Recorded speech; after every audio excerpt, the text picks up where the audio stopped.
Welcome back, everybody. I'm going to go back in time a little bit today and take a look at an authentic and original Colt. This one is from, it's referred to as the 1849 Pocket Navy. We're going back over 150 years. This one was built in 1866. And it's a very small, little, handy-sized gun. To think that a concealed carry type weapon was a recent invention or modern or something done in the 20th century perhaps would be wrong.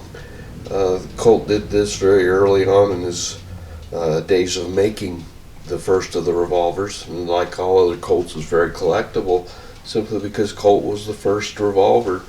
And they have a very interesting history and lots of problems in Colt's history, but we'll get to that in a minute. First of all, let's take a look at the revolver itself and see what we've got here. And this is a pretty good example. The grips are in very good condition. Originally would have been silver plated on the grip frame. This one is brass. The silver plating long since worn off. Maybe sorry about that hitting the tripod. This one probably has very small traces of the silver left on it. If when I pull the grips off, the silver plating is absolutely stunning underneath the grips, but unfortunately this has been used a lot. And you can see it's the serial numbers matching. Colt makes it very easy to match up the serial numbers. There's your barrel, frame, and the trigger guard all in one piece, and then right below it is the grip frame. Take a look at the other side also. If somebody had a little trouble getting the wedge out sometime in its past, that's really the worst flaws in the firearm, other than the fact that it's very well wore. Traces of the color case hardening do remain. Maybe 50% of the bluing remains. That Colt deep blue that they used did not last long, was not very salt or wear resistant, so typically they will be wore off like that. The seam also on the cylinder is wore away for the most part, still faintly visible. I will show you real quickly here what that scene would have been. It's actually this stagecoach robbery. And as we can see, the lucky damsel in distress in the stagecoach getting rescued by a fellow with a gun shooting down the would-be stagecoach robbers. One even looks like he's already gotten it, laying on the ground. Another one in the back sneaking away maybe. Everybody trying to get away from the man that saved the day with his pocket Colt. So back to this firearm then, we can see very evident Colt's patent still very nicely on the frame. And then this is this is a later gun, so it has what's known as the one-line New York address. Colonel Samuel Colt, New York, USA, America. Very short loading mechanism we have is simply because this is just a 4-inch barrel. They came in 3 different lengths, 4, 5, and 6, this being of course the shortest. And as you can see, I can only get 2 fingers on the grip. That's how small this little gun is. If I start trying to bring it into perspective on how small it truly is, quite small. Won't quite fit in my hand like some smaller guns today, but in order to demonstrate its size, let me move it down here a little bit, and I'll pull out a full-size gun of the day. This is an 1860 Army. Move my notes out of the way, and we can see how much smaller it truly is. Now you begin to see its size difference. This gun is very easy to get my full hand on, all four fingers. It's the perfect feeling grip. This, of course, is not a Navy, but rather an 1860 Army. But they're essentially the same, except for the Army had the rebated cylinders because it's a larger caliber, 44, as opposed to 36 in the Navy. Of course, the pocket is 31, about the same size as what, double-aught buck maybe? Very, very small little pellet that it shoots. So, the history of this gun, let's talk about that for a little bit. I should have brought the Dragoon out because that's where the story begins, is with the big old Dragoon.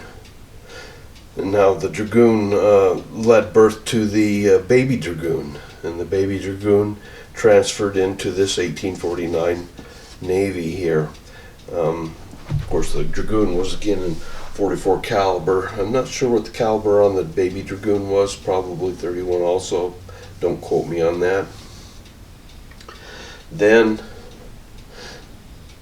that gave rise to upscaling this pistol. It was downscaled from a Dragoon, then it evolved into this pistol, and then this pistol evolved into the 1851 Navy in 36 caliber. Just upscaled it all, and we ended up with the Navy. And then, of course, the Army wanted a larger caliber, so they introduced the Army, basically the same gun as this is a later one with a different type loading mechanism, so that the ramrod works much more efficiently. It's a ratcheted type lever instead of just a screw holding it in place and ratcheting it on that screw. It actually has some teeth in there. And also the Army has the rounded barrel, whereas the Navy kept its octagon barrel. Other than that, they're identical in size and form and function in every way. And that's why I wanted to show the size of this. These remained very popular for many years, from their introduction all the way through the 1860s. In fact, I think 1870 or 73, 1873 was the final when they were ceased production on them. They were the most produced percussion firearm Colt ever made, these little pocket navies, over 300,000 of them made. This one was built in 1866, 1 year after the War of Northern Aggression, which means 1865 is when that war ended. And of course, Colt factory was burned down under mysterious circumstances, or half of it was, in I believe it was 1864. So it took 3 years to rebuild the factory till 1867, and until then only military firearms for the most part were produced. But the war ended in 1865, so in 1866 this gun was able to be produced out of the Colt factory, even though it was not, the rebuild from the fire was not complete. You can see Colt has had many problems through the years.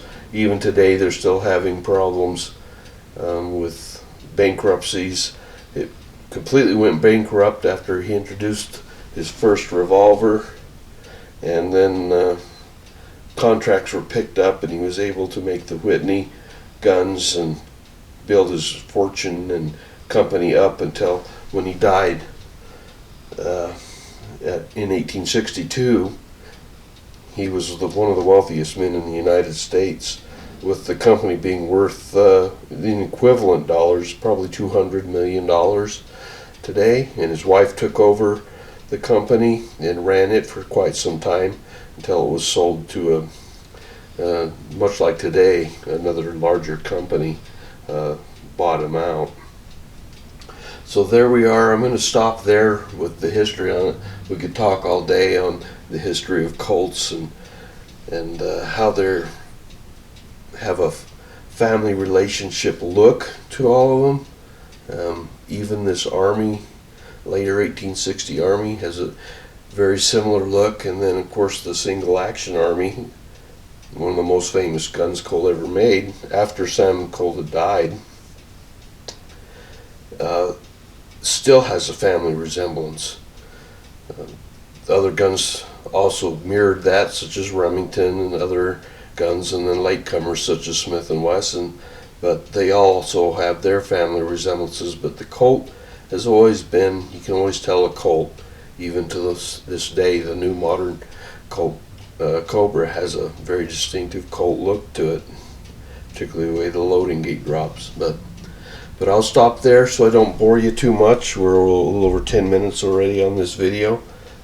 Just happens to be one of my absolute favorite makes of guns, the Colts are, and particularly being an authentic original, still fully functional. It's a delight to own. The lockup is still extremely tight, still fully usable, still has the pins intact that you would have used to place it on. You can see there's a notch in the hammer, and it rides on that little pin that's down in the cylinder there. If you can see that, that's where you would have rested it in order to slip it in your coat pocket so that it would not fire, and it locks the cylinder into place. All the pins those often are sheared off on these, and this one is all intact. One of them has a little bit of wear on it right there, but other than that, the nipples have been replaced, and also the mainspring has been replaced in it. The original probably broke at some time. It's a fairly old mainspring, but it is a replacement. The wedge has been replaced. It's a serial numbered part, but not matched to this gun. And also not that unusual to see on these old Colt firearms. So there we have it. We're gonna move along and do some more Colt videos, since I'm on a roll with them here, starting with this one, and we'll see you next time. Thanks for watching.